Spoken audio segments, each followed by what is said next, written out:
Hello friends, आपण पाहूया बाळूमामाच्या नावानं चांग भलं. आजच्या भागामध्ये आपण असे पाहतो, मामा तात्याला बोललेले असतात की आपण आकाकडे जाऊ, मी येईल आकाकडं, असे ते म्हणलेले असतात. इकडे नाना विचार करत असतो, त्याच्या पत्नीला सांगत असतो, मामाने असे का बोललेत बरं. आपण त्यांना किती समजावून सांगितलं की आकाकडे जाऊ नका, तुम्हीच काय असेल ते बरं करा मेंढरासने, पण मामाने आपलं काहीही ऐकलेलं नाही. नाना व त्याची पत्नी दोघेही असे बोलत बसलेले असतात. नानाची पत्नी म्हणतात, होय आपण त्यासनी किती सांगितलं पण तरीसुद्धा त्यांनी काही ऐकलं नाही. आणि तात्यालासुद्धा तरी कळतं की नाही, मामा म्हणजे देव आहेत आणि देव आता तिच्याकडे कसं जाणार बरं. आणि ही गोष्ट तात्यालासुद्धा समजायला पाहिजे होतं. आणि मामा मेंढरं का बरं करत नाहीत हे आपल्याला सुद्धा कळना झालं या. काय असेल. तात्या म्हणतो, होय मामा करायला गेलं तर सगळं होतं या आणि समजांचं कल्याण करत असतात मामा. मामा तर मोठे देव आहेत आणि आपल्या समजण्या पलीकडचे आहेत ते. मग आता त्यांना अक्कांकडे कसं पाठवायचं हाच प्रश्न आहे. आपण तर सर्वांनी सांगितलं की जाऊ नका म्हणून, तर मामा म्हणले की जाईल. तर आता पाहूया काय होतंय. तर तात्याला तर नाही कळालं का, ही गोष्ट काढायलाच नको होता तो. तात्यालासुद्धा किती वेळा समजावलं तरी त्यानं काय ऐकलं नाही. शेवटी त्यानं त्याचंच खरं केलं व तो मामासने सांगितलं की अक्का असं आहे तसं आहे, व त्यानं मामासने होकारसुद्धा मागून घेतलं. मला तर हेच वाटतंय अजून की मामा तिथे जाऊ नये. अजूनसुद्धा वेळ आहे की मामा तिथे जाऊ नये व मामा नाहीच बोलावं असे आमासनी वाटतं. इकडे आपण पाहतो, तात्या व तिची पत्नी दोघेही म्हणत असतात, मामा आता कसे तरी हो बोलले आहेत. आता मामा अक्कांकडे येणार, आता मेंढरंसुद्धा बरं होणार. सर्व लोक आता आपल्यालाच विचारणार, कसं केलं तुम्ही हे सर्व, आणि मामासनी तिकडे कसे काय घेऊन गेलं बरं, असे सर्व लोक आपल्यालाच विचारणार. आणि मामांना काय अडचणी वगैरे आलीत तर मामा सर्वात पहिला आपल्यालाच विचारणार, हे असं झालं तसं झालं म्हणून. आपलंच आता नाव येणार पुढे. आणि आपण कुठे जरी गेलो, मामा कुठे जरी गेलेत तर लोकांना मामा आपलंच नाव सांगतील की आपण मेंढरासने बरं केलं होतं असं तसं म्हणून सर्व आपलंच नाव होईल. पुढे तात्या बोलतो, तो नाना लय मध्ये येत होता त्याच्यामुळं सर्व अडचण होत होती, नाहीतर मामा तेव्हाच आले असते. आता मामा होकार दिले आहेत ते एक बरं झालं. आणि गावातले आता सर्व लोक म्हणू लागतील की हे काम तुम्ही कसं केलं आणि कसं काय बरं मामासने घेऊन गेलं तिकडे, हे सर्व लोक विचारू लागतील. पुढे आपण पाहतो, मामा सर्वांनी विचारत असतात, काय रे सर्वांची कामं झालीत का नाहीत. तर इकडे नाना मामांना सांगू लागतो, मामा तुम्हाला एक विचारायचं होतं. मामा म्हणतात, अरे तुमची कामं करा आधी, काय आता विचारायचं आहे. नाना सांगू लागतो, मामा तुम्ही अक्कांकडे जायचं नाही, आमासने एवढंच वाटतंय, तुम्ही तिकडे जाऊ नका. तिलाच इकडे वाटलं तर बोलवून घ्या, पण आपण तिकडे कशाला जायचं. आम्हाला एवढंच वाटतं की मेंढरं बरं करायचं असेल तर ती इकडे येईल आणि तुम्हीच काहीतरी करा मामा, मेंढरांना बरं करा, पण तिच्याकडे तुम्ही जाऊ नका, असे नाना बोलू लागतो. बापूसुद्धा म्हणू लागतो, होय मामा तिकडे कशाला जायचं, मला पण तसंच वाटतं की तुम्ही तिकडे जाऊ नये, तिलाच इकडे बोलवून घ्या आणि काय असेल ते काम करेलच की मग. नाना म्हणतो, मामा त्यानं इतकं सांगितलं तात्यानं असं तसं म्हणून, पण आम्हाला ते काय नाही पटत, तुम्ही तिकडे जायचं नाही. तेवढ्यात तिथे तात्या येतो व म्हणू लागतो, अरे आता काय बोलत आहात तुम्ही, मामाने होकार दिला आहे ना, आता मामा येतील तिकडे. आता आमासनीसुद्धा एवढंच वाटतं की मेंढरं बरं व्हावं आणि चांगलं व्हावं सर्व, एवढंच वाटतं की आमासने बी, नाहीतर आमासने काय गरज पडली आहे. नाना म्हणू लागतो, अरे तो अक्काचं नावच कसं काढलं तळावरती, मामा कोण आहेत माहिती आहे की नाही, आणि मामांना तिकडे घेऊन जात आहेस. अरे मामांना तिकडे घेऊन जात आहेस, तुला समजत नाही का. तात्या म्हणतो, आता मामाने होकार दिला आहे तर झालं की, आता तुम्ही कशाला मध्ये मध्ये करत आहात.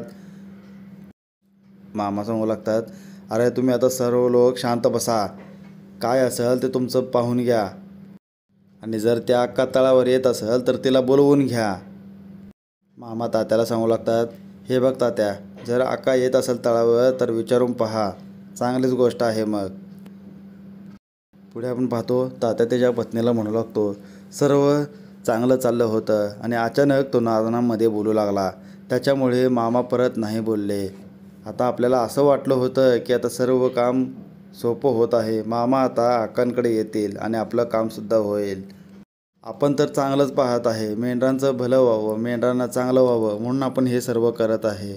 पण हे सर्व मध्ये येत आहे त्याला तर आता आपण काय करायचं? आणि ही गोष्ट आता अक्कांना कसं सांगायचं? अक्कांनाच मामाने तळावर बोलू म्हणून बोलले आहे. तर आता अक्का ऐकल का? आता काय सांगायचं अक्कांना? तात्याची पत्नी म्हणते, अक्काला तर सर्व समजतेच की, आता काय सांगायचं राहिलंय? आता जे काही असेल ते बोलून टाकू आपण, मग पुढचं पुढं पाहू. कशाला काय लपवायचं? तात्या सांगू लागतो, बरं ठीक आहे, जे काही असेल ते अक्काला बोलून टाकू आपण. पुढे आपण पाहतो तात्या व तिची पत्नी दोघेही अक्कांकडे येतात व सांगू लागतात. त्याच्या आधी अक्का विचारू लागते, अरे मी तुम्हासनी एक काम सांगितलं होतं ते झालं का नाही? तात्या सांगू लागतो, कसलं काम? अक्का म्हणते, अरे काटापदराची लुगडे आणायला सांगितलं होतं मी तालुक्यामधून, ते तुम्ही घेऊन आलं की नाही अजून? तात्या म्हणतो, ते काम का? मी करेल ते नंतरच्याला, ते आज काय झालेलं नाही. पुढे तात्या बोलतो, अक्का एक बोलायचं होतं. ते मामा आहेत ना, त्यांचं तुम्ही काम केलं तर चांगलं होईल. त्यांच्याकडे खूप माणसं आहेत, खूप माणसं तिथे येतात आणि त्यांचं जर काम तुम्ही केलं तर आपल्याकडे त्यांच्यापेक्षा जास्त माणसं येतील, दुपटीने येतील, तिपटीने येतील. म्हणून म्हणत आहे त्यांचं काम केलं तर चांगलं होईल आपल्याला. तात्या सांगू लागतो, होय, मग जर त्यांची मेंढरं तुम्ही बरं केलं तर चांगलंच होईल. अक्का म्हणते, होय, त्यांची मेंढरांना बरं मीच करू शकेल. पुढे तात्या बोलतो, मग अक्का तुम्ही तिकडे याल का तळावर? अक्का चिडते व बोलू लागते, अरे मी तिकडे कसं काय येईन बरं? मेंढरं कोणाचे आहेत? मामांचे. आणि गरज कोणाला आहे? मामांना. तर त्यांनी इकडे आलं पाहिजे का मी तिकडे जायला पाहिजे? त्यांनीच इकडे बोलव आणि देवीचं ठाण हिथं आहे, मग इथेच यायला सांगते असणे आणि ते इथे यायलाच पाहिजेत. तात्या म्हणतो, बरं ठीक आहे, बघूया काय होतं या. पुढे आपण तळावर पाहतो एक जण जोडपं आलं असतं व ती एकटीला बरं वाटत नसतं, अंग खूप गरम झालेलं असतं. ते मामांपाशी येऊन सांगू लागतात की असं असं झालं आहे सर्व. मामा विचारतात, तुम्ही त्या म्हातारीचे गाववालेच नव्हे? ते म्हणतात, हो, मेंढरासनी असं असं झालं आहे म्हणून आम्ही इथे आलो होतो औषधोपचार करण्यासाठी, ते असं सांगू लागतात. मामा विचारू लागतात, बरं तुम्ही आला कुठून ते तरी सांगा. ते दोघेही बोलू लागतात, आम्ही ते टेकडीवरून आलो होतो. मामा म्हणतात, बरं तुला असं काही जाणवलं होतं का तिथे? तर ती सांगू लागते, हो, मला असं थोडं घाबरल्यासारखं झालं होतं तिथे. मामा म्हणतात, बरं ठीक आहे, तुला बी थोडं इडापिडा झाले आहे तिथले. तो सांगू लागतो, बरं ठीक आहे, मी हिला घेऊन जातो मग घरी, जे काही असेल ते मग करू. मामा म्हणतात, आता घरी जाऊन काय करणार आहेस? वैद्याकडे नेशील, डॉक्टरकडे नेशील, काही उपयोग होणार नाही त्याचा. मी हिला बरं करेन. तसे म्हणून पाण्यातून भंडारा पिण्यासाठी तिला देतात व म्हणतात, आता तुला संध्याकाळपर्यंत बरं होईल, तू काही बी काळजी करू नकोस, थोडं वेळ विश्रांती घे आणि आता काहीही कामं करू नकोस. तसे बोलून ते दोघेही तिथून निघून जातात. बापू येऊन मामासने विचारू लागतो, मामा, तिला तुम्ही भंडारा दिलं पाण्यातून पिण्यासाठी आणि संध्याकाळपर्यंत तिचं ताप बरं होईल असं तुम्ही सांगितलं, मग मेंढरासने का बरं करत नाही आहे तुम्ही? मग मेंढरासनी सुद्धा तसं बरं करा की. मामा म्हणतात, अरे समधी कामं मीच केलं तर कसं व्हायचं? बघूया अक्का काय करते या. इथे आपला आजचा भाग संपतो. हा व्हिडिओ आवडला असेल तर लाईक करा, कमेंट्स करा, जमल तितकं शेअर करा. धन्यवाद मित्रांनो.